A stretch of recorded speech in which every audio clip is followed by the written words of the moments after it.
குருவே சரணம். ஆரோக்கியம் அப்படிங்கிறது இந்த உணவுல இருந்து தான் கிடைக்கும். உடம்பை வளர்த்தேனே உயிர் வளர்த்தேனே அப்படின்றது சித்தருடைய வாக்கு. அப்போ இந்த உடம்பை வளர்க்குறது அப்படிங்கிறதும் அதை ஆரோக்கியத்தோடு வச்சுக்கிறது அப்படிங்கிறதும் ரொம்ப ரொம்ப ரொம்ப தலையாய கடமை. ஏன்னா உடம்பு இல்லை அப்படின்னா சுவர் இல்லைன்னா சித்திரம் வரைய முடியாது அப்படின்னு சொல்லுவாங்க.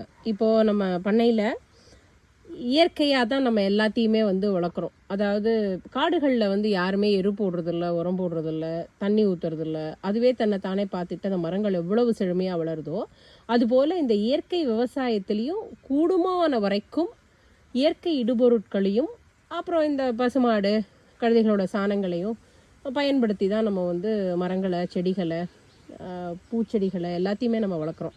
அந்த வகையில் இந்த டீயில் என்னென்னலாம் போட்டிருக்கேன் அப்படின்னாக்கா, கருவேப்பிலை, அப்புறம் கருப்பு துளசி, அதாவது விஷ்ணு துளசி, செம்பருத்தி, இதெல்லாம் போட்டு வெந்நீரில் கொதிக்க வச்சு இந்த ஹெர்பல் டீயை இன்றைக்கி நான் குடிக்க போகிறேன். இதுபோல் ஒரு இயற்கை சார்ந்த வாழ்க்கையை வாழணும் அப்படிங்கிறது தான் பல பேரோட கனவு. வாருங்கள் இயற்கை விவசாயத்திற்கு.